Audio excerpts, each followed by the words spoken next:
apabila kau Oke, sekarang saya tanya. Oke. Sunnahnya Muhammad itu sudah ditinggal. Shalom sahabat gereja YouTube. Puji Tuhan berjumpa kembali di channel kesayangan kita ini, yaitu Gereja YouTube.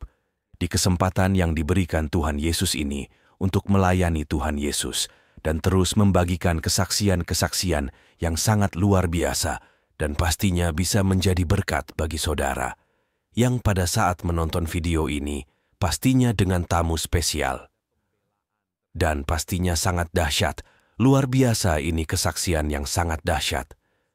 Sahabat gereja YouTube, jangan lupa dibagikan di grup-grup rohani, dimanapun kita aktif bermedia sosial, dan bagaimana kesaksian beliau selengkapnya tentu akan sangat menarik sahabat gereja YouTube.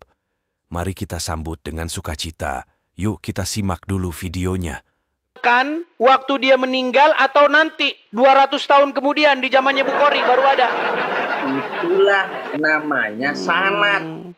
Makanya saya bilang, nih, ini kalau Anda mengikuti hadis ya. Coba Pak Rahman. Pak Rahman ada Al-Quran di situ, biar Anda saya tunjukkan. Semakin Anda mengikuti hadis, semakin dekat Anda nanti akan meninggalkan dan akan membuangnya. Coba, sekarang saya tanya kepada Anda. Adakah di situ Al-Quran?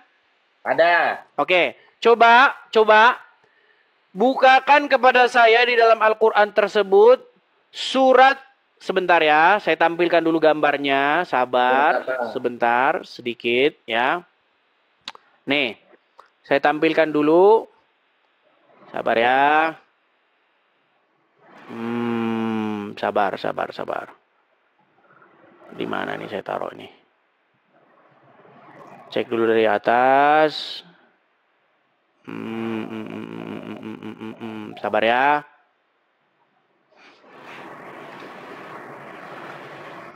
Sabar.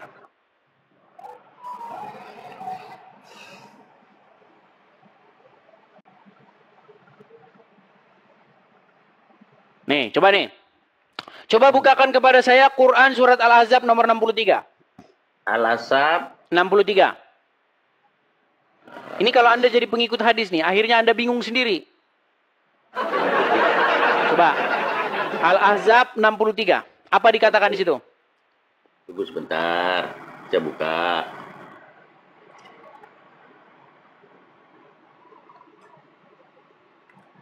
Al-Ahzab 63, silakan. Tunggu sebentar. Oke, 63. Oke. Sabar ya teman-teman ya. Manusia bertanya kepada Muhammad tentang hari kiamat. Katakanlah, ilmu tentang hari kiamat hanya di sisi Allah. Dan tahukah engkau boleh jadi hari kiamat sudah dekat waktunya. Oke, baik. Ya. Al-Quran memerintahkan orang-orang bertanya kepada kamu, wahai Muhammad, tentang hari kiamat. Apa perintah Allah supaya Muhammad mengatakannya? Apa? Katakanlah. Hari kiamat di sisi Allah. Hari kiamat itu di sisi Allah. Pengetahuan tentang hari kiamat itu hanya di sisi Allah. Dan boleh jadi kiamat itu sudah dekat. Ya. Betul? Ya. Al-Quran memerintahkan. Kalau ada orang bertanya kepada kamu, wahai Muhammad, tentang hari kiamat. Bilang, ucapkan kepada mereka. Hanya Allah yang tahu. Betul? Ya. Tapi di dalam hadis. Di dalam Sahih Muslim nomor 854. Apa yang Muhammad katakan? Kiamat itu akan terjadi hari Jumat. Betul? Adakah Muhammad menuruti perintah Allah yang diperintahkan kepadanya? Jikalau orang bertanya kepadamu tentang hari kiamat. Hari Jumat itu berapa kali dalam sebulan? Aduh. Dengar. Hari Jumat itu berapa kali dalam sebulan? Gini, dengar. Misal Allah berfirman kepada Pak Rahman. Dengar Pak Rahman ya. Pak Rahman, kalau ada orang bertanya kamu tentang hari kiamat, katakan pengetahuan tentang hari kiamat itu hanya di sisi Allah. Berarti kalau dengar Pak Rahman. Kalau ada orang bertanya kepada Anda tentang hari kiamat, apa jawaban Anda? Ini kan di sini di sisi Allah. Kan sudah dibilang sama Muhammad. Coba baca lagi suratnya. Coba baca lagi pelan-pelan suratnya. Oke. Katakanlah ilmu tentang hari kiamat. Enggak, dari awal. Manusia bertanya kepadamu, wahai Muhammad, tentang hari kiamat. Katakanlah ilmu tentang hari kiamat itu hanya di sisi Allah, dan tahukah engkau boleh jadi hari kiamat itu sudah dekat waktunya. Disuruh bilang apa Muhammad kalau ada orang yang bertanya tentang hari kiamat? Di sisi Allah. Harusnya ketika umat bertanya kepada Muhammad, wahai Rasulullah, kapan hari kiamat? Seharusnya apa jawab Muhammad? Pengetahuan tentang hari kiamat. Ya umati, wahai umatku, pengetahuan tentang hari kiamat itu hanya di sisi Allah. Seharusnya Muhammad jawab seperti itu, betul? Sesuai perintah Al-Quran, betul? Nah, sekarang Pak Rahman, kan sudah diperintahkan oleh Al-Quran. Jangan egois begitu. Tanggalnya, bulannya, jamnya, detiknya, harinya, tahunnya, Rasulullah tidak katakan seperti itu. Pak Rahman, apa disuruh perintahkan? Coba sebentar. Apa yang Allah perintahkan kepada Muhammad kalau ada orang bertanya tentang hari kiamat? Itu di sisi Allah kan? Katakanlah pengetahuan tentang hari kiamat itu hanya di sisi Allah, betul? Harinya. Hanya itu yang disuruh Muhammad jawab kalau ada orang yang bertanya, betul? Ya. Tapi di dalam hadis Sahih Muslim nomor 854, orang bertanya tentang hari kiamat, dan apa kata Muhammad? Sesungguhnya tidak akan terjadi hari kiamat itu kecuali hari Jumat, betul? Artinya seorang Muhammad di sini menjadi pembangkang Allah atau tidak? Hari Jumat kapan? Waduh, berat ini Pak Rahman. Pak Rahman, makanya saya bilang Al-Quran memerintahkan kepada umat muslim beriman kepada kitab sebelumnya. Jam berapa, detik berapa, kan Rasulullah tidak jelaskan. Tetapi disuruh mengatakan kiamat itu hanya di sisi Allah, betul? Rasulullah melebihi Yesus. Karena Yesus tidak tahu apa-apa. Dengar. Berarti mungkin nggak kiamat itu hari Jumat? Mungkin nggak kiamat itu hari Selasa? Tidak bisa. Mungkin nggak kiamat itu hari Rabu? Pokoknya hari Jumat. Tidak bisa. Artinya kiamat sudah dibocorkan oleh Muhammad terjadi pada hari Jumat. Tidak akan terjadi kiamat kecuali hari Jumat, betul? Apakah Allah memerintahkan demikian di dalam Al-Quran? Kiamat kubra ya. Sebentar Pak Rahman. Apakah Allah memerintahkan kepada Muhammad untuk berkata bahwa kiamat itu hari Jumat? Tahukah kamu Muhammad itu Rasulullah? Begini Pak Rahman, saya sudah bilang begini. Kalau Anda membaca Al-Quran, Al-Qurannya begini, ya, Anda akan menemukan berimanlah kepada kitab-kitab sebelumnya, yaitu Taurat, Zabur, dan Injil. Kitab-kitab sebelumnya. Tapi kalau Anda baca Al-Qurannya begini, kebalik, sambil koprol kepala di bawah, kebalik. Berimanlah kepada kitab-kitab sesudah Al-Quran. Makanya saya bilang, Anda membaca Al-Quran sambil salto. Buktikan sekarang mana kitab-kitab sebelum Al-Quran yang masih asli. Injil, Taurat. Mana? Ya, Injil, Taurat. Mana itu? Loh, saya tanya, kitab sucinya orang Kristen apa? Saya tidak tahu Kristen. Makanya saya beritahu Pak Rahman. Kitab suci kami itu namanya Injil. Kalau Anda masih ngeyel bahwa itu bukan Injil, tunjukkan mana Injil yang diomongin oleh Al-Quran, mana?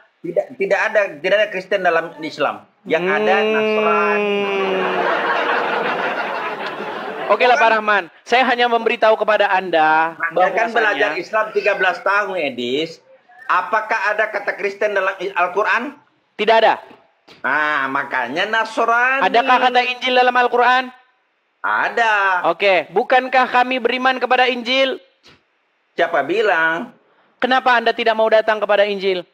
Padahal Al-Quran Anda memerintahkan untuk datang kepada Injil. Kapan Yesus memerintahkan Anda ke gereja? Anda malah lari kemana-mana ini, saudara-saudara. Pak Rahman, saya berpesan kepada Anda begini, Pak Rahman, dengarkan. Pesan saya begini. Semakin Anda mengikuti Muhammad, semakin Anda percaya kepada Muhammad, maka Anda akan melakukan apa yang diperintahkan oleh Muhammad. Betul? Apa yang diperintahkan oleh Muhammad kepada Anda? Minimal 5 rukun salat. Enggak. Kalau Anda bertemu dengan orang Yahudi dan Nasrani, apa yang harus Anda lakukan? Sesuai dengan ajaran Muhammad. Seorang kafir yang tidak mengganggu Islam. Tambah-tambahin yang tidak mengganggu. Pak Rahman, oke lah, karena Pak Rahman terus-menerus memelintir hadis, saya gini, pesan kepada Pak Rahman, baca hadis itu baik-baik. Tidak ada di situ, kalau kamu bertemu dengan Yahudi dan Nasrani yang mengganggu Islam. Nggak ada di situ kata-kata yang mengganggu. Di situ kata-katanya jelas, kalau kamu bertemu dengan Yahudi, bertemu dengan Nasrani di jalan, maka desaklah mereka ke jalan yang sempit. Betul? Itu sama perang. Nah, ditambah-tambahin lagi. Perang. Oke lah Pak Rahman. Kita sudahi dulu ya. Kita beri kesempatan kepada muslim yang lain ya. Oke, terima kasih banyak. Terima kasih Pak Rahman. Jangan plesetkan hadis ya. Saya tidak memplesetkan Pak Rahman. Justru Anda yang memplesetkan. Ya. Oke, selamat malam Pak Rahman. Semoga kiranya waktu seiring berjalannya waktu, semakin hati Anda terbuka untuk datang kepada Tuhan Yesus. Oke, kita berikan kesempatan kepada muslim yang lain.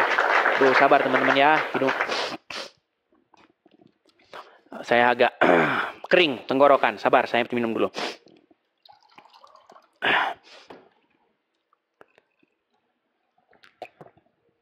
Lanjutkan kembali diskusi kita. Sekali lagi ya teman-teman ya. Mari teman-teman muslim kalau datang bawa ilmu ya. Jangan membawa amarah ya, apalagi Anda kejang-kejang kesetanan, jangan. Oke, kita tampilkan lagi ada Ibnu Kalam. Wah, Ibnu Kalam.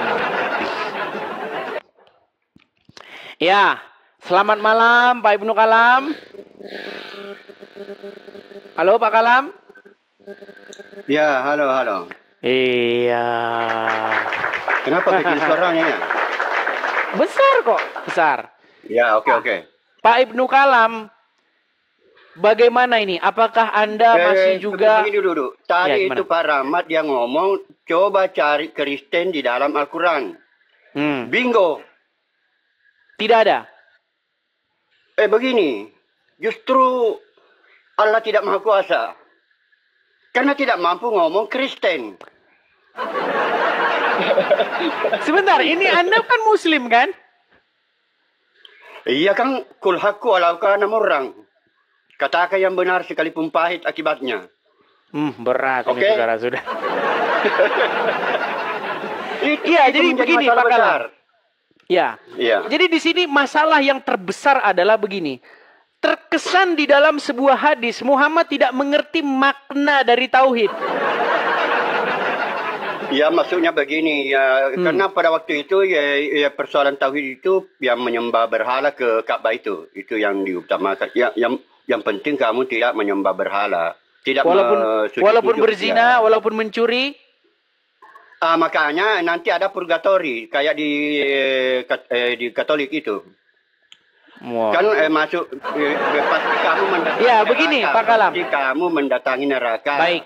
Jadi yang bertauhid dan dia berzina, dia akan dilakukan pensucian dosa di penyucian neraka. Dosa. Baik. Setelah dicuci dosanya baru masuk surga. Baik. Jadi begini Pak Kalam, begini. Pertama-tama Muhammad itu diyakini oleh orang Islam adalah seseorang yang paling mengerti ajaran agama Islam. Bahkan dia dikatakan sebagai Al-Quran yang berjalan. Tentu saja penjelasan dari Muhammad tentang agama Islam itu adalah penjelasan yang paling tertinggi. Betul? Iya. Nah, sekarang begini. Banyak orang di zaman sekarang ini, tahun 2025, orang masih juga tidak mengerti apa itu penyembahan berhala. Di dalam hukum yang pertama di dalam 10 hukum Taurat, jangan ada padamu Allah lain di hadapanku. Betul. Nah, apa maksudnya? Banyak orang berpikir berhala itu hanya patung-patung tuangan. Banyak orang, kalau saya nggak sujud membungkuk-bungkuk sama pohon sama batu, berarti saya nggak menyembah berhala. Jangan salah. Berhala zaman sekarang bukan kayak begitu lagi. Betul. Betul. Berhala yang paling besar di dalam hidup seorang manusia itu adalah iblis. Yang kepadanya Anda mengikuti. Jika Anda mendengarkan iblis, jika Anda mengikuti iblis dengan berzina, dengan mencuri, dengan bersaksi dusta, sesungguhnya Anda telah menjadikan iblis itu sebagai ilah, sebagai Allah lain di samping Tuhan yang benar. Betul? Tapi ada yang lebih sederhana lagi untuk menjelaskan. Silakan. Kalau ada orang yang membela satu kesebelasan, misalnya Persebaya dia bela, sampai mati-matian, maka Persebaya itu adalah Tuhannya. Iya, iya. Karena dia bersedia mati demi Persebaya. Ya, makanya di dalam Al-Quran, hidupku sesungguhnya hidupku, solatku, matiku hanya untuk Allah. Betul? Ya. Iya, betul. Kalau Anda hidupmu, matimu selain daripada untuk Allah, sesungguhnya Anda telah musyrik. Jadi nggak sesimpel itu, Ferguson. Nggak sesimpel itu. Penyembahan berhala itu tidak sesimpel Anda bungkuk-bungkuk di depan patung, bakar-bakar menyan di depan pohon besar. Nggak sesimpel itu, Ferguson. Penyembahan berhala sesungguhnya itu Anda melakukan keinginan-keinginan dosa. Anda menjadi hamba dosa dengan cara Anda mencuri, dengan cara Anda bersaksi dusta, korupsi dan lain sebagainya. Nah, sekarang di dalam sebuah hadis, Pak Kalam, ada hadis yang berkata, jikalau seseorang itu tidak menyekutukan Allah, walaupun dia mencuri, walaupun dia berzina, tetap dia masuk surga. Setelah bagaimana itu Pak Kalam? Setelah di purgatori. Tapi di sini tidak ada Pak Kalam. Pak Kalam juga jangan jadi orang yang tukang nambah-nambahin. Ya betul, kan ada penjelasannya di ayat Al-Quran. Masalahnya begini Pak Kalam. Di dalam Al-Quran ini info terbarunya. Di dalam hadis ini info terbaru. Nih Pak Kalam ya. Ini lebih baru daripada Al-Quran Pak Kalam. Nih sebentar ya. Nih saya tunjukkan. Ini banyak orang muslim tidak tahu ini info terbaru. Nih update-nya. Oh Anda. Nih lihat ya. Saya katakan, kalau tidak ada kata-kata terbaru, Pak Kalam bisa ngomong begitu. Tapi di sini tidak ada. Ini lihat nih. Nih, lihat ya. Lihat nih Pak Kalam. Sahih Bukhari 1161. Lihat. Nih. Nih ya. Telah menceritakan kepadaku dan seterusnya nih. Kita masuk ke matanya saja nih. Lihat ya. Baru saja. Perhatikan Pak Kalam. Baru saja. Terupdate nih Pak Kalam. Jangan salah. Terupdate. Ya. Baru saja datang kepadaku utusan dari Robku, ya, yaitu Jibril, telah datang mengabarkan kepadaku bahwa barang siapa yang mati dari umatku sedang dia tidak menyekutukan Allah. Perhatikan kata-kata sedang dia tidak menyekutukan Allah dengan suatu apapun, maka dia pasti masuk surga. Aku tanyakan, sekalipun dia berzina atau mencuri? Muhammad menjawab, ya, sekalipun dia berzina atau mencuri. Jadi di dalam pikirannya Muhammad, orang itu bisa dia di detik yang sama tidak menyekutukan Allah, tapi dia berzina dan mencuri. Makanya saya bilang Pak Kalam, hadis ini menggambarkan seolah-olah Muhammad tidak mengerti esensi daripada tidak menyekutukan Allah. Betul? Tidak seperti itu. Itu kan bukan hanya ada satu aturan supaya orang masuk surga atau masuk neraka. Ya saya dukunglah di TV. Sudah. Ya. Oke, begitu Pak Kalam ya. Ya, ada purgatori, ada purgatori. Oke, Pak Kalam ya. Kalau di dalam iman kami tidak percaya dengan hal seperti itu. Kalau orang masuk kepada penghukuman, dia masuk kepada penghukuman kekal. Oke, terima kasih ya Pak Kalam ya. Artinya begini Pak Kalam, dan kepada teman-teman yang muslim yang lain. Kekristenan itu tidak ada kompromi dengan dosa. Nggak ada. Kalau ada sistem-sistem, boleh masuk, boleh nanti. Nggak ada. Di dalam kekristenan, itu tidak ada kompromi terhadap dosa. Saya akan bacakan ayatnya. Di dalam,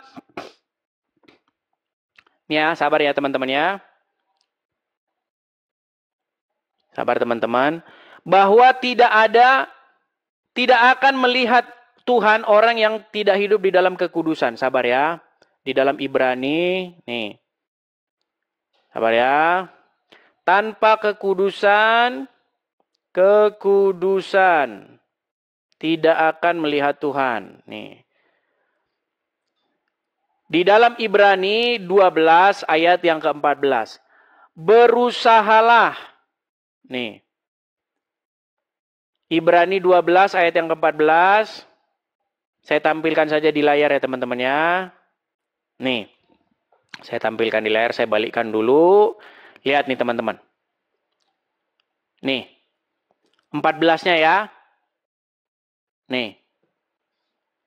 Berusahalah hidup damai dengan semua orang dan kejarlah kekudusan. Sebab tanpa kekudusan tidak seorang pun akan melihat Tuhan. Nih, kejarlah kekudusan. Jelas kan? Nah, beda jauh dengan ajaran Muhammad. Beda jauh. Jadi tolong Donditan, Irina Handono, Juma, dan kawan-kawan jangan ngemis-ngemis menyamanyamakan ajaran kalian dengan Bible. Berhentilah kalian menyamanyamakan ajaran Muhammad dengan ajaran... Gimana Anda ini? Beda jauh loh. Ya? Jadi kalian kalau masih seperti itu terus, selama itu pula saya akan terus-menerus menjawab, mengumumkan kepada kalian bahwa yang kalian katakan itu tidak benar. Nih, tadi saya masih kesulitan buka ayatnya ya, tapi ada teman yang bantu ya. Tadi saya masih buka-buka ayatnya tapi belum kebuka. Masih saya cari-cari belum ketemu. Nah, ini udah ketemu nih. Nih ya. Nih, lihat nih, saya tampilkan lagi nih. Kejadian pasal yang ke-17. Ketika Abram berumur 99 tahun, maka Tuhan menampakkan diri kepada Abram dan berfirman kepadanya, Akulah Allah yang Maha Kuasa, hiduplah di hadapanku dengan tidak bercela. Nih, hiduplah di hadapanku dengan tidak bercela. Ini ajaran Bible. Ya. Apa yang Yesus katakan? Bertobatlah karena kerajaan Allah sudah dekat. Apa yang Yesus katakan? Jikalau hidup keagamaanmu tidak lebih benar daripada ahli-ahli Taurat dan orang-orang Farisi, kamu tidak akan diselamatkan. Jelas. Beda dengan ajaran Muhammad. Beda jauh. Ya, nih. Jadi tolong kalau ada orang-orang Muslim seperti Donditan dan kawan-kawan yang mengatakan Yesus itu Muslim, ya kasih hadis ini. Nih, perhatikan. Nih, biar saya tampilkan dengan besar kepada kalian nih. Telah menceritakan dan seterusnya. Baru saja, ini info terupdate ini. Terupdate, terbaru. Ya. Baru saja datang kepadaku utusan dari Robku lalu mengabarkan kepadaku. Atau beliau bersabda, telah datang mengabarkan kepadaku bahwa barang siapa yang mati dari umatku sedang tidak menyekutukan Allah dengan suatu apapun, maka dia pasti masuk surga. Aku tanyakan, sekalipun dia berzina atau mencuri? Beliau menjawab, ya, sekalipun dia berzina, sekalipun dia mencuri. Jadi, kalau Anda berzina, kalau Anda mencuri, tetap saja Anda masuk surga asal Anda tidak menyekutukan Allah. Nah, masalahnya apa makna tidak menyekutukan Allah? Bukankah kalau orang itu tidak menyekutukan Allah, pastilah dia akan mengikuti Allah? Nah, ini pertanyaan besar. Ayo. Silakan. Nah, jangan nanti gara-gara ini, saudara-saudara, ya, nanti Anda, lanjut korupsi. Yang penting tidak menyekutukan Allah. Nggak apa-apa. Yang penting berangkat ke Arab. Katanya kalau pergi naik haji, nanti dosanya akan hilang seperti bayi baru lahir. Nah, silakan ya kepada teman-teman Muslim. Yuk, naik kemari kita diskusi dengan baik.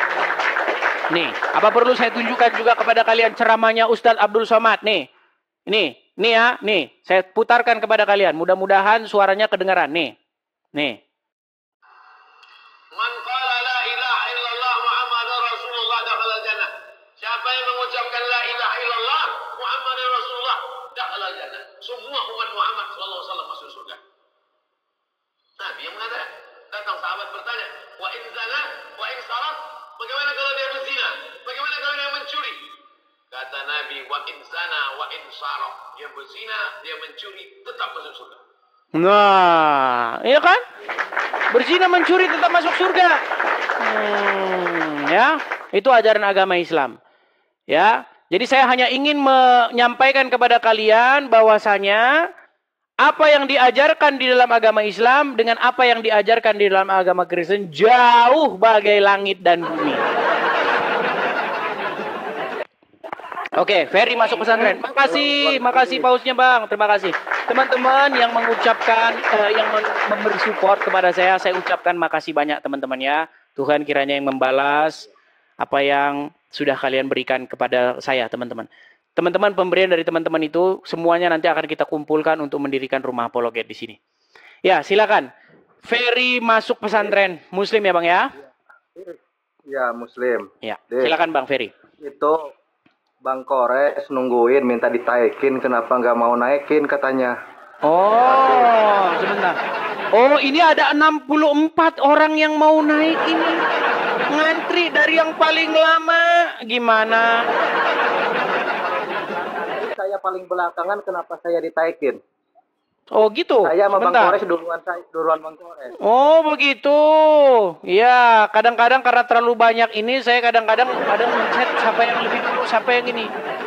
Tapi begini. Saya justru paling belakangan, kenapa malah saya ditaikin, Bang Kores gak ditaikin? Oh baik, Anda mau dia saya naikkan? Ya. Baik, saya turunkan ya, Anda, kemudian saya naikkan dia ya. Oke. Oke, baik. Oke, saya turunkan dulu. Kita kasih naik, katanya ada jagoannya Muslim nih. Katanya ada jagoannya Muslim. Ada Perah Istar. Oke, kita kasih naik. Ya, silakan Kalpin. Mereka dipakai nama palsu terus.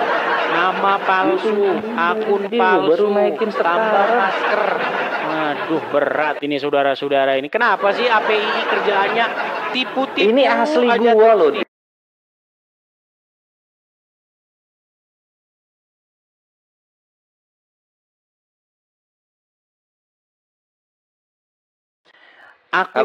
Akunmu Perah Istar. Nama palsu. Oke. Kemudian yang kedua, ya kan? Pakai masker. Masker gua mahal. Gini. Kenapa sih orang API identik dengan kepalsuan tuh kenapa? Loh, Edis, nama lu aja bukan TV lo belakangnya, Edis. Oh, salah. Salah. Nama TV lu aja belakangnya bukan TV. Dengar, Kalpin, dengarkan. TV itu adalah televisi. Nah, nama lu emang di KTP televisi, Edis televisi. Loh, tapi kan nama asli saya Edis. TV itu ya. Lah emang kalau gue pakai Perah Istar kenapa? Namamu palsu semua, Perah Istar itu nggak ada kaitannya. Tapi begini Kalpin, gini. Perah Istar itu adalah burung merpati dalam bahasa Mesir. Gini, Kalpin, sedikit nih. Gimana? Ada sebuah organisasi Islam namanya APII, betul? Iya. Ketuanya, ya, atau orang yang kalian tuakan, itu bahkan tidak tahu kalian nama aslinya. Nggak ada. Bayangkan, ada struktur organisasi, tapi nama ketuanya itu Zuma, nama palsu. Ini organisasi, memang berat ini organisasi ini. Bayangkan, saya Zuma, nama palsu. Nanti kita kontak. Iya kan? Nama aslinya Nur Alim, tapi pakai nama Zuma. Bayangkan, Ya, pakai sekarang gini, Dis. Hati-hati umat muslim kalian, ya hati-hati kalian. Sekarang gini, Dis. Ini Gurunda pakai nama julukan ya. Namanya doang julukan. Sekarang coba kita lihat. Rudi Yohanes, rumah anak terang jadi rumah pribadi. Ya. Siapa lagi itu? Siapa sih? Tanpa Ragi.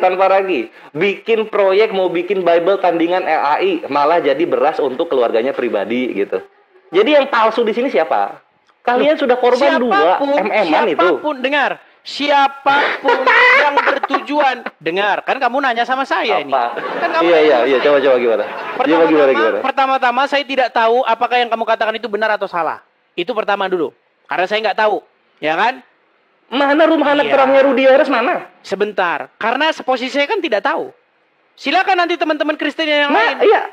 Sekarang begini Pak Kalpin. Apalagi? Saya nggak bilang ini loh. Loh, Anda kok lari nih? Jangan dibisukan. Jangan ini. Bukan lari. Bukan lari. Kalpin dengarkan ya. Zuma, pernahkah dia memberitahukan nama aslinya siapa? Pernah. Kita nggak bicara programnya loh. Tadi kalau Anda singgung-singgung masalah tanpa ragi, singgung-singgung, itu programnya. Sekarang begini, yang saya program tanyakan, itu kan berapa miliar udah keluar orang Kristen Indonesia. Ada Apa-apa? sebuah organisasi loh.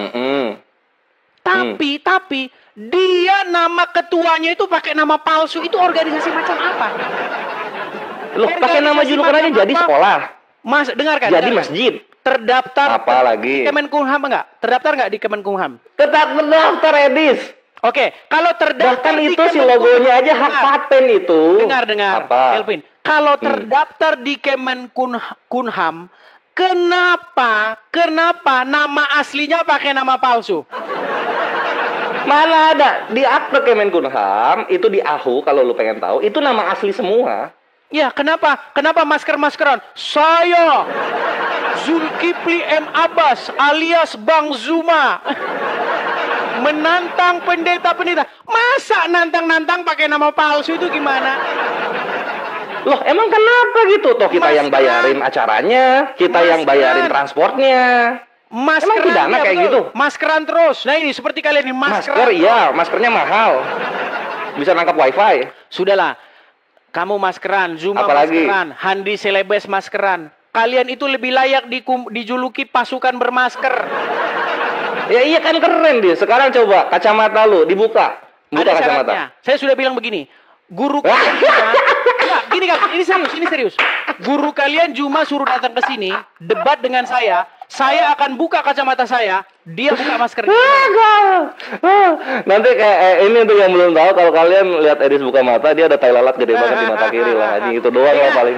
Lu tuh nutupin itu doang tahu gua. Tentang Zuma untuk diskusi dengan saya tanpa kacamata, tanpa masker. Berani nggak?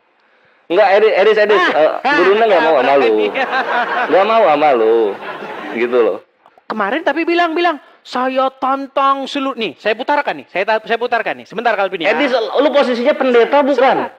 Lu walaupun saya bukan Lu kan pendeta, bukan pendeta. walaupun saya tidak punya jemaat gereja, saya punya jemaat di TikTok ini yang Terus yang gimana? hadir 16.000. Ini jemaah saya. Iya, 16.000, tapi ini kan dunia maya. Nanti kalau waktu acara mereka memenuhi kursi-kursi nggak? Oke, benar Kalvin ya. Ini omongan Itulah, Dis. Sebentar, ini Iya, dulu coba. ya. Coba dengarkan ya nih.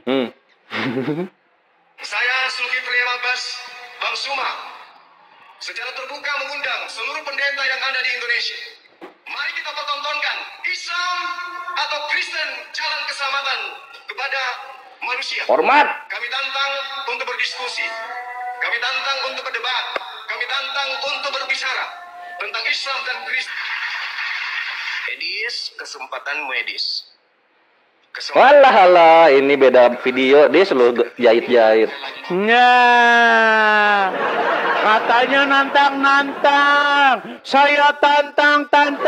Edis, kesempatan Edis. Iya, coba. Yang nantang. Coba lu putar videonya, kasih lihat videonya itu. Itu satu video yang sama atau video jahitan gitu. Udahlah, jangan takia Korintus depan gua lah. Saya datangin dia Kalvin. Nih, saya datangin dia. Nih, bagaimana saya datang? Walah, ganti lagi.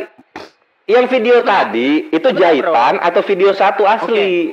Iya, saya Jangan takia Korintus. Bagaimana mungkin saya gabungkan video berjam-jam? Kan di TikTok. Nah itu dia kan artinya yang ngomong sama lu itu lebih dulu daripada yang ngomong sama pendeta-pendeta kan gitu. Coba dengerin ini, nih. Apalagi? Yang pakai masker itu adalah kaum wanita, saudara-saudara. Kaum wanita, bagaimana laki-laki cadangan? Satu-satunya laki-laki yang cadangan adalah Zulkifli M. Abbas. Benar, begitu. Itu kan ngomong yang benci gurunda, emang kenapa? Semua pastor, semua pendeta, juga Emang kenapa kalau misalnya ada yang benci gurunda terus ngomong kayak gitu? Udahlah, dia sudah saya tantang untuk debat tanpa masker, tanpa kacamata, tanpa topi. Sampaikan Lembek kepada kali. dia. Berani nggak? Iya. Nah sekarang Dis. Sampaikan berani. Iya, nggak? nanti gua sampaikan. Oke. Aman, everything Saya is tunggu, underwear. Teman-teman ya, 17.300 orang Masih banget menjadi sama saksi. gurunda dia. Saya menantang Nur Alim alias Zuma alias Zulkifli M. Abbas, si tukang masker. Ya, saya tantang untuk debat tanpa ada kacamata, tanpa ada topi, Sama tanpa tukang ada masker. kacamata ditantang. Saya tunggu. Siap? Iya. Baik, saya tunggu kabarnya. Nah, Saya lanjut tunggu kita ke kabarnya. topik ya. Kita lanjut ke topik ya. Boleh, Nah, gue sekarang pengen nanya Silakan. sama lu, Dis, gitu. Di dalam Islam kan, dalam Islam nih, kita di surga ini untuk yang mati syahid, kita dapat satu keutamaan ngawinin bidadari. Kok di Kristen ini ngawinin Tuhannya sendiri di Wahyu 19 nomor 7 gitu. Mana yang lebih bermoral? Ngawinin bidadari atau ngawinin Yesus digilir 2,6 miliar manusia? Silahkan. Baik, saya jawab. Boleh. Pertama-tama, kalau membaca Bible, janganlah membawa pikiran-pikiran selangkangan seperti yang diajarkan di dalam Kawin. Kan saya katanya mau jawab nih. Boleh nggak saya jawab? Oke, silakan. Boleh. Baik. Jadi, jemaat yang jumlahnya Anda katakan tadi 2 miliar sekian, itu digambarkan oleh Bible sebagai mempelai wanita. Ya. Mau dia laki-laki, mau dia perempuan, gereja yang jumlahnya banyak, yang banyak sekali jemaatnya, itu diumpamakan sebagai mempelai wanita. Dan Yesus adalah mempelai laki-laki. Wah, laki. Nah itu. Nah, jadi yang dimaksud di dalam perkawinan, perjamuan perkawinan anak domba di dalam kitab Wahyu, itu berbicara mengenai bagaimana bersatunya jemaat dengan kepala dari jemaat, yaitu Kristus Yesus. Jadi dalilnya mana? Bukan bicara kawin-mawin. Mana dalilnya? Baca saja dalam Bible. Mana dalilnya? Iya, baca saja Kalau dalam di sana Bible. itu bersatunya jemaat, bukan kawin-mawin antara manusia dan Allah. Baik. Mana? Baik. Jadi begini, Calvin. Bahasa-bahasa di dalam Bible itu tidak melulu literal. Seperti juga bahasa-bahasa di dalam Al-Quran. Waduh, jangan ke Al-Quran, jangan nyari remis. Loh, Bible aja dulu. Saya mencontohkan sesuatu yang Anda percaya. Nggak mungkin saya mencontohkan sesuatu yang Anda tidak percaya. Sekarang saya mau tanya. pakai dalil. Oke, Mana dalilnya? gini. Sekarang saya mau tanya. Apakah bahasa-bahasa... Sebentar, Calvin. Kamu diskusi dewasa kan? Iya. Oke. Apakah semua bahasa-bahasa di dalam Al-Quran maupun hadis itu literal? Enggak. Oke, saya kasih satu contoh. Ada satu ungkapan di dalam Al-Quran. Gigitlah akar itu dengan gigi gerahammu. Pernah dengar istilah itu? Pernah. Apakah itu maksud menggigit akar betulan dengan gigi geraham? Dilihat konteks ayatnya di situ. Iya, betul. Itu maksudnya untuk memegang teguh, memegang erat. Betul? Betul. Nah, begitu juga perjamuan perkawinan anak domba. Bagaimana jemaat akan bersatu dengan Kristus? Tuh. Dari Saya rasa sekian cukup jawaban banyak saya contoh-contoh persatuan, Edis, kenapa kawin yang senggama, yang secara KBBI ini adalah Tidak ada di situ senggama. intimasinya hewan? Tidak ada di situ senggama. KBBI ya? Kawin, Dis. Kawin KBBI apa? Ya, kawin itu banyak. Ya, kawin Nah, itu kan? ada pengertian menikah. Contoh, Sama kayak Rob, kawin banyak. Contoh, misalnya begini. Mau kemana? Mau ke kawinannya si Udin dengan si Mulan. Apakah kita nonton mereka bersenggama? Kan tidak. Bro, Iya. Bro, hari ini gue sibuk, bro. Hari ini gue mau ke kawinannya si Udin sama si siapa? Si Mulan. Apakah kita nonton mereka bersenggama? Kan tidak. Betul. Nah, sekarang pengertian kawin di situ bukan bersenggama, itu di mana ya, di dalam Bible-nya di mana? Iya, baca saja. Udah dibaca. Ini kita baca sama-sama ya, kawan-kawan. Gitu. Wahyu 19. Dari 5 sampai 7 ya kawan-kawan. Ini supaya kawan muslim Kristen tahu ya. Jadi surga Islam mengawini bidadari, surganya Kristen mengawini Allah gitu. Ayat 19 nomor 7 kita bacakan. Marilah kita bersuka cita dan bersorak-sorai dan memuliakan Dia. Karena hari perkawinan anak domba telah tiba. Kawin. Oke, hari Anak perkawinan. domba hanya gede, Bentar. D-nya gede. Anak domba di sini siapa? Baik, saya jawab ya. Itu merujuk Ya. pada Yesus. Anak domba Yesus. Perkawinan Yesus telah tiba. Pengantinnya siapa? Pengantinnya itu jemaat.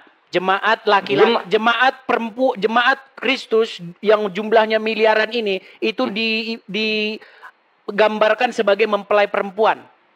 Oke, berarti satu jemaat Kristus di dunia ini 2,6 miliar akan mengawini Yesus bergiliran, betul? Mengawini di situ ngapain? Ya mengawini secara roh Di lah. mana di situ mengawini? Ini hari perkawinan, Dis. Ya, perkawinan. Sama seperti saya bilang Secara tadi. roh kan? Sama saya bilang tadi. Hari ini adalah hari perkawinannya si Udin dengan si Mulan. Apakah di situ Sekarang penutupannya, Dis, supaya lu bisa bertanya ke gua. Di surganya makanya saya Kristen bilang. ada Makanya manusia saya ngawinin Allah. Makanya saya bilang ya teman-teman ya, jika Anda Dijawab menjadi seorang aja muslim, dulu. jika Anda menjadi seorang muslim, bisakah Anda di detik yang sama Anda berpikir cerdas? Ini Anda mewakili nih. Jangan- ada 8.000 Kita soal skriptura. Apa yang tertulis kita baca. Iya, Apa susahnya? memang begitu yang tertulis. Hari Iya. perkawinan, hari perkawinan anak domba. Sekarang saya tanya, Artinya seluruh orang Kristen 2,6 miliar di dunia akan ngawinin Yesus, betul? berkawinan bersenggama maksudmu? Bukan kawin aja kawin. Allah kawin gimana sih? Perkawinan di situ dikatakan. Iya, ngawinin Yesus bukan perkawinannya. Perkawinan. Betul? Manusia ngawinin Yesus, betul? Bukan ngawinin di situ, nggak ada tulisannya ngawinin. Loh, jadi apa di sini? Kalau Anda bukan maksa. ngawinin apa di sini? Ya sudah, Anda sudah maksa ya? Ya? Sudah maksa? Selamat datang di kebenaran, Apa Edis. masalah? Lu kira cuma lu doang yang bisa pelintar-pelintir? Penonton Gua ini. bisa paksain itu, teken itu Apakah kata saya kawin bisa di situ berbicara? untuk Apakah ngawinin saya bisa, gitu loh. Bisa gantian bicara? Ya. Enak kan? Tunggu deh sebelum Bisa lu nggak saya ngomong ini ganti gua kasih bicara? tahu. Abis ini ya, abis ini 5 detik. Jadi untuk muslim yang awam, kalian kalau nggak ada belum paham banget tentang literasi Islam dan Kristen, jangan naik anjir. Ini makanan Kores yang kayak gini-gini. Makanannya Kores. Lihat dia terbata-bata kan? Dia saudara. Itu dia. Silakan Edi, silakan Oke, Edi. baik. Jadi teman-teman ya, ada 19.700 orang menyaksikan bagaimana kualitas seorang muslim. Ya kan? Kalau saya mengerti ketika hadis mengatakan, maka gigitlah akar itu dengan gigi gerahammu. Apakah saya maksa bahwa orang Islam kerjanya gigit akar? Enggak. Karena orang Kristen cerdas. Nggak mau maksa bahwa itu adalah bahasa-bahasa alegori. Tapi tadi lu maksa masuk ini surga giliran itu pezina. saya. Ini giliran saya. Betul. Waduh, marah dia. Oh, silakan. Hehehe. Sampai dia Silakan. berpesan. Kaum muslimin wal muslimat, jangan masuk sini. Gurunya saja tidak berani menghadapi saya. Bukan Edis, bukan gitu loh, gini loh. Saya Gua lawan penghujat Islam, Kristen yang awam gua biarin. Elu ngincernya muslim-muslim yang awam gitu loh. Dengar ya bro ya. Saya berkali-kali ngomong loh. Tolong yang Islam awam jangan naik kemari. Sudah saya bilang, saya sampai mohon-mohon, tolong berikan kesempatan kepada ustadz-ustadz. Tapi mereka tetap naik. Jadi jangan salahkan saya, Kalvin. Saya justru mengundang, Tekenin terus. dengar, saya mengundang Juma. Saya mengundang pendebat-pendebat Islam. Saya undang Siripa. Saya undang pendebat-pendebat kalian. Lari tunggang langgang karu-karuan. Lah ini gua naik dengan gagah Sebentar. perkasa, lu sampai Bagaimana terbata-bata kamu nggak bisa ngomong? bahas Yesus ngawinin manusia, Bagaimana kamu ngomong? ya? Beraninya ngadepin Islam yang awam. Jangan gitu, Loh, Kalvin. iya lu lihat tadi yang naik-naik awam-awam, bukannya lu turunin, lu malah Sudah saya makan. bilang, naik ke ya, Terus putus, Bre. kayaknya ada yang telepon. Teman-teman kalau saya lagi siaran jangan telepon ya biar tidak putus. Oke, jadi seperti itu Kalvin. Ya, kamu sudah mengajukan pertanyaan kepada saya sudah jawab bahwa pengertian perkawinan anak domba dengan jemaat itu bukan pengertian maksudnya bersenggama. Seperti bagaimana Gua nggak mau pengertian ya, ini Dis. di waktu saya. Gua mau dalil. Ini waktu saya ini. Gua mau dalil Saya. gua. Dengarkan. Walaupun kamu maksa, walaupun kamu bilang itu perkawinan maksudnya bersenggama, itu terserah kamu. Saya nggak bisa maksakan. Yang jelas, Enggak. ini waktu saya, Kalvin. Dengar ya, kalau saya masuk channel Islam, tidak pernah saya membisu-bisukan orang Islam. Paling maksimal saya tendang. Kalau saya masuk channel Islam, saya baru ngomong, halo, udah dibisukan. Karena ketika orang Islam mendengar suara saya di channelnya, gemetar menghinggapi mereka. Ketakutan melanda mereka. Seperti gubuk reot yang tertimpa topan badai. Betul? Nah, jadi makanya saya bilang, Kalvin, ketika saya membaca hadis, maka gigitlah akar pohon itu dengan gigi geraham kalian. Saya tidak pernah memaknai bahwa orang Islam tukang gigit-gigit akar pohon.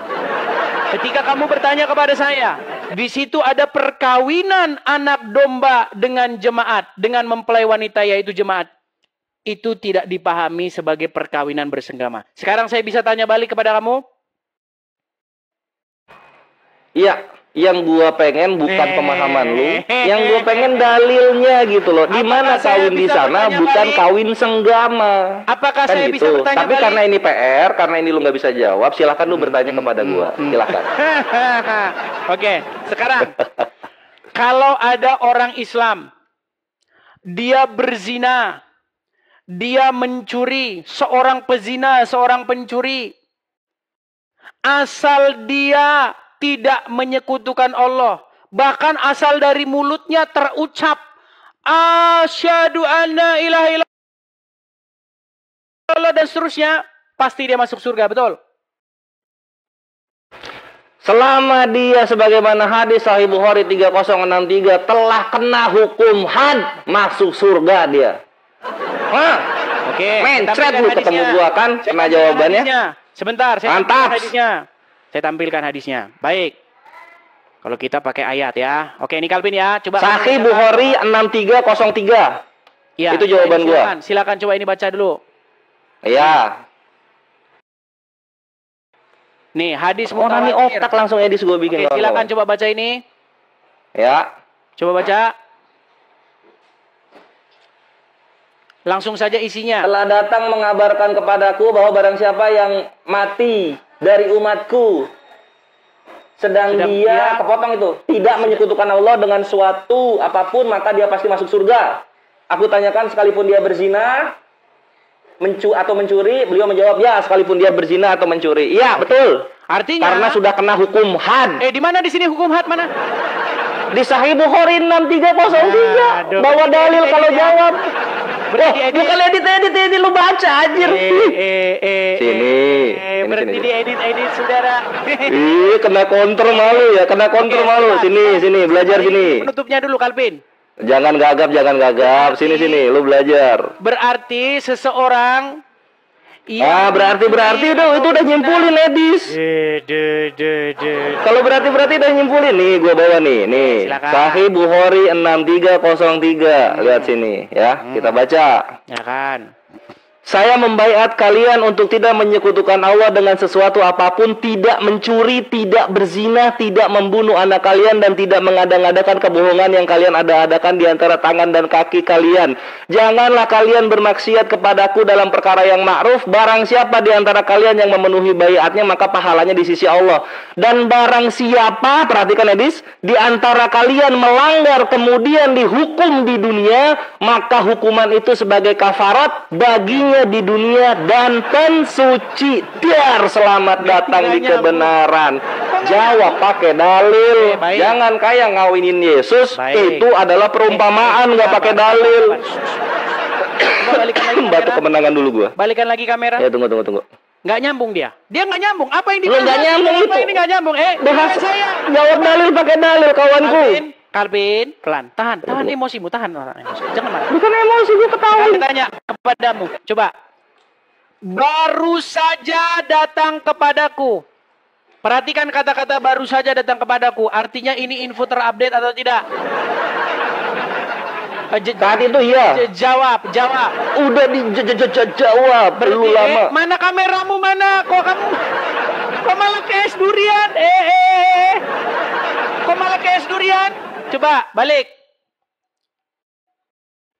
Malu dia saudara.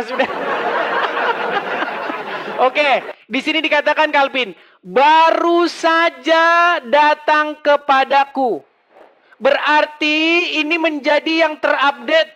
Betul? Betul. Artinya ini yang terbaru, yang lebih baru daripada Al-Quran, betul? Dilihat angka hadisnya. Aduh, siapa yang ngasih Siapa yang ngasih angka? Apakah Muhammad ngasih angka? Bukan, itu Imam Bukhari itu. Yang jelas yang baru terakhir datang kepada Muhammad memberitakan apa? Loh, di mana lu tahu itu terakhir tuh di mana? Janganlah nambah-nambahin, Edis. Jangan takia Korintus. Saya tahu kamu pakai efek. Iya. Suara saya ketimpa, dengar nih. Telah datang mengabarkan kepadaku bahwa barang siapa dari umatku yang mati dengan tidak menyekutukan Allah dengan suatu apapun, maka dia pasti masuk surga. Ini info terbarunya. Walaupun dia berzina, walaupun dia mencuri, iya. Karena kena hukum had, lihat di 6303 itu. Kalvin, apalagi? Gini, esensi tidak menyekutukan Allah itu apa? Esensi tidak menyekutukan Allah itu ya tidak syirik. Lu tidak menyembah Tuhan-Tuhan yang lainnya. Berarti kalau orang tidak menyekutukan Allah, berarti dia bisa berzina.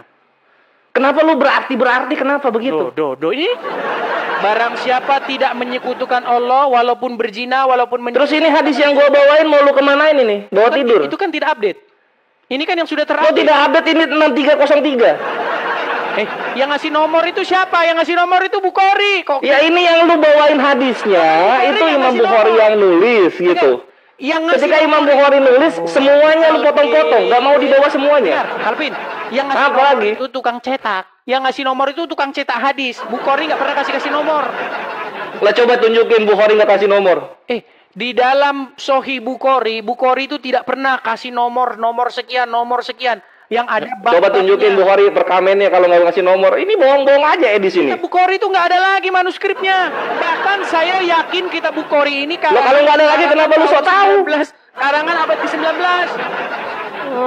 Kalau misalnya nggak yakin, kalau misalnya itu karangan abad 19, kenapa lu bawain sekarang? Makin kesini makin kontradiksi lu, Edis. Sebentar.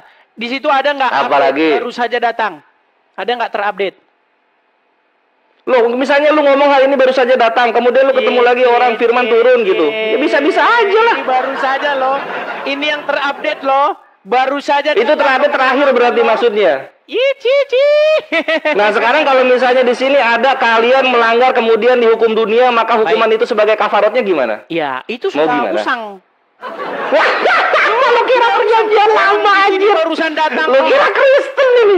Ini kitab hadis bukan kitabnya Kristen. Datang kepadaku. Artinya itu yang terupdate.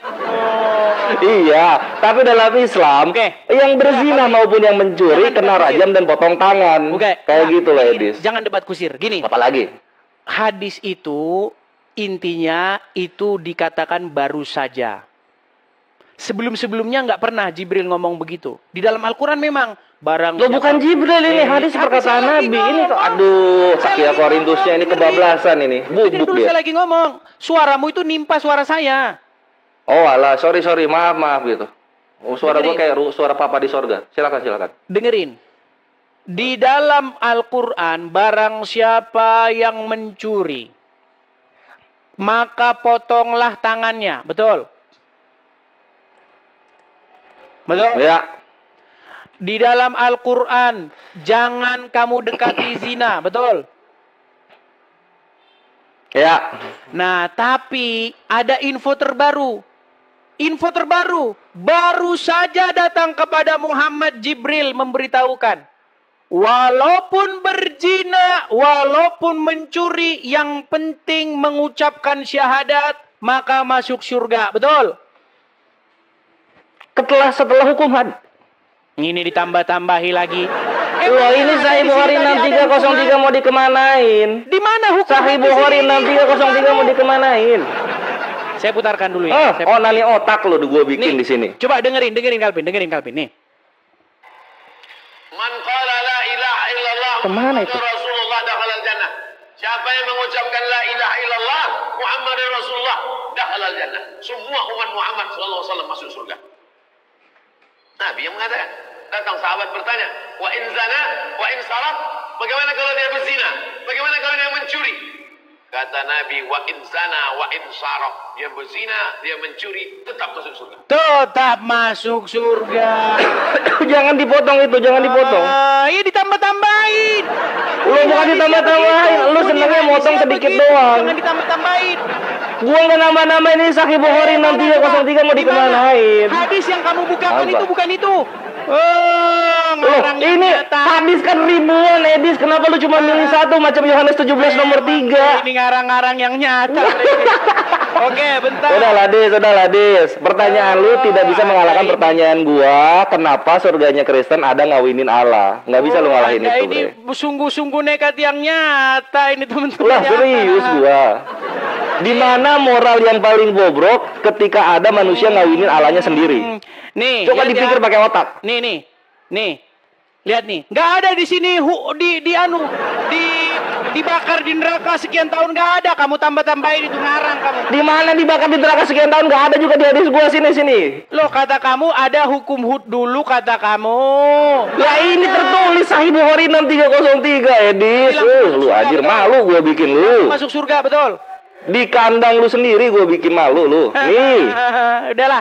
Dan barang siapa di antara kalian melanggar kemudian dihukum di dunia, maka hukuman itu sebagai kafarat baginya di dunia dan pensuci. Sekakmat. Kristen kalah di sini. Sudah saya bilang, itu kan bukan info terupdate. Info Lo terupdate. bukan info terupdate, di mana di sini dibatalkan macam perjanjian lama? Sudah Hah? datang di sini. Baru Di saja mana? Jibril datang kepadaku. Nah sekarang sebelum mati, Saya nggak apa lagi lu? Udah bubuk lu gue bikin. Bentar. Apa? Kusir. Sebelum kita Sama-sama. Sebelum kita akhiri, saya ucapkan pertama-tama teman-teman, saya ini takkan menerima siapapun muslim. Saya tidak pernah takut seperti kata orang muslim, kamu takut debat sama ini, kamu takut debat sama Juma, takut debat sama Nandar. Nih, kalian sudah menjadi bukti bagaimana ada orang Islam naik ke tempat saya, tidak saya bisukan. Tidak pernah saya bisu-bisukan seperti bagaimana kalau saya masuk ke channel Edis muslim. ini lu belokin topik, Edis lu udah bubuk Sebentar, itu. Ini Kalvin, saya mau nanya. Ini ada Lu berita. muter-muter aja topiknya. Kalvin, saya mau Apa? tanya. Ada berita terbaru. Saya dengar-dengar nih. Yusuf PI punya moderator namanya Pak Regar. Tahu? Ya. Nah, informasi yang saya dengar dari Pak Regar, saya minta klarifikasi. Katanya Pak Regar, Yusuf PI punya selingkuhan. Bener nggak? Enggak tahu. Waduh, Anda belum tahu. Lah aduh, lu kesini lagi bawa-bawanya Edis. Nah, ini saya mau menanya kepada kalian. Konon katanya ada pergesekan. Dengar, ada cekcok, ada baku hantam antara Yusuf PI dengan APII, betul? Bagaimana? Nggak ada, Edis. Dia masih chat-chatan sama gua. Masih ngasih untuk dialog 2 versus 2 sama gua. Dengar. Ini mah sama aja kayak gini, Dis. Tunggu, Dis. Dengar dulu, Edis ketika makanya hidupnya saya konfirmasi. Edis. Sebentar, saya konfirmasi. Katanya Habis ini gua konfirmasi lu ya. Habis ini gua konfirmasi lu, silakan. Dengar, enggak, saya habis ini mau ngomong Silakan, sama Yusuf PI. Saya mau ngomong sama Yusuf PI.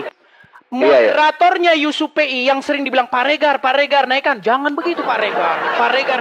Tahu nggak? Pak Regar yang moderatornya Yusuf PI ngomong bahwasanya Yusuf PI ada indikasi nggak benar. Katanya dia menggelapkan ini kata Pak Regar ya, makanya saya konfirmasi. Kata Pak Regar yang saya dengar, dana-dana pengadaan mushaf Al-Quran. Mari teman-teman nyumbang mushaf Al-Quran. Katanya dipaksa-paksa untuk diterima oleh Faruk Sianipar. Betul atau tidak? Nggak paham dipaksa-paksa dana Pak Regar, gua nggak tahu, Dis. Iya. Oke lah kalau nggak tahu. Baik, Nah, sekarang gua mau konfirmasi ke lu ya sekarang ya. Oke, kita kasih kesempatan yang lain dulu. Kalvin. Tunggu dulu, gua mau konfirmasi ke lu nih supaya satu-satu. Tunggu. Tolong sampaikan Satu-satu kepada dulu. Zuma, sampaikan kepada Zuma supaya diatur diskusi saya. Itu dengan gua dia. sampaikan. Oke, Iya, terima sekarang kasih. gua mau konfirmasi satu ya. Terima Gua mau kasih, konfirmasi Kalvin. satu sebelum gua turun. Ya. Saya sudah sampaikan ya. Saya rasa Saudara, gereja YouTube itu tadi videonya sangat luar biasa ya saudara. Bagaimana beliau menceritakan rentetan dari apa yang dirasakannya Apa yang dialaminya sangat luar biasa dan pastinya dahsyat, luar biasa. Buat saudara gereja YouTube nggak usah payah. Payah cukup katakan di kolom komentar atau tuliskan Tuhan Yesus baik atau Yesusku maha besar, Yesusku sangat dahsyat. Hanya dengan menuliskan itu di kolom komentar saudara sudah ambil bagian di pelayanan gereja YouTube. Dan pastinya kami terus semangat lagi buat konten rohani. Tolong balas di komen dengan katakan Tuhan Yesus baik atau Tuhan Yesus maha besar. Terima kasih, itu saja mungkin video dari saya. Terima kasih saudara gereja YouTube, jangan lupa dengarkan pengumuman sepekan ini. Tuhan Yesus memberkati. Ayo berpartisipasi dalam kebaikan bersama Yayasan Cipto Pelito Kasih. Mari kita bersama-sama memberikan sedikit berkat dan menyisihkan sebagian dari yang kita miliki untuk mendukung rumah Yayasan Cipto Pelito Kasih. Yayasan ini membimbing dan mengajarkan 30-an anak yang membutuhkan bimbingan dan pendidikan. Dengan partisipasi saudara, kita dapat memberikan harapan baru dan masa depan yang lebih baik bagi mereka. Tidak perlu banyak, bahkan bantuan kecil saudara sangat berarti bagi anak-anak ini. Mari kita ambil bagian dalam misi mulia ini dan bersama-sama membawa perubahan yang positif dalam kehidupan mereka. Kami percaya bahwa setiap kebaikan yang Anda berikan akan dibalas berlipat ganda. Tuhan Yesus memberkati saudara semua yang telah berpartisipasi dalam mendukung rumah Yayasan Cipto Pelito Kasih. Nah, teman-teman gereja YouTube, bagaimana pendapat dan tanggapan saudara? Setelah menyaksikan video ini, oleh karenanya, silakan berkomentar di kolom komentar. Berharap komentar saudara adalah komentar yang membangun, komentar yang positif, yang baik, serta komentar-komentar yang mengedukasi kita semua, atau tuliskan di kolom komentar Tuhan Yesus dahsyat, Tuhan Yesus maha besar. Itulah tadi video yang bisa saya bagikan. Kalau saudara suka, jangan lupa bagikan ke media sosial saudara. Berikan tanggapan teman-teman yang menonton video ini bagaimana? Boleh berikan pendapat kalian di kolom komentar. Atau teman-teman gak usah repot-repot. Cukup tuliskan di kolom komentar Tuhan Yesus baik, atau Tuhan Yesus dahsyat, atau Tuhan Yesus juru selamat manusia di kolom komentar. Itu adalah bagian doa saudara untuk kami dan para pendengar selanjutnya yang menonton video ini. Mana tahu mereka membaca komentar kalian, hatinya terketuk, dan Tuhan Roh Kudus langsung menjamah mereka. Terima kasih saudara. Jangan lupa klik tombol subscribe dan bagikan video ini. Tuhan Yesus memberkati kita semua. Sampai jumpa di video berikutnya. Shalom saudara, generasi muda FKPPI. Saudara yang mau mendukung pelayanan misi kami untuk terus bisa mengumandangkan penginjilan generasi muda Forum Komunikasi Pelayanan Penginjil Indonesia. Bisa melalui Bank BRI 042 10 10 048 705 60. Atas nama generasi muda FKPPI, Forum Komunikasi Pelayanan Penginjil Indonesia. Dan bisa melalui kris ini, silakan scan barcode kris ini melalui mobile banking saudara. Tujuan dari pelayanan misi ini adalah untuk menjangkau banyak jiwa di pelosok-pelosok desa yang rindu untuk mendengarkan firman Tuhan dan untuk kegiatan apoleget yang menjalani penginjilan ke desa-desa untuk bisa terus mengabarkan kabar baik di seluruh tanah Indonesia. Selain melalui media sosial YouTube, kita tetap terus bisa menyuarakan kabar baik secara offline. Boleh dukung asosiasi ini melalui rekening ini dan bisa melalui kris mobile banking ini. Dengan cara scan barcode kris ini di mobile banking saudara. Terima kasih, biarlah kami berdoa agar semua kebaikan dan taburan saudara Tuhan yang membalas berlipat kali ganda. Tuhan Yesus memberkati saudara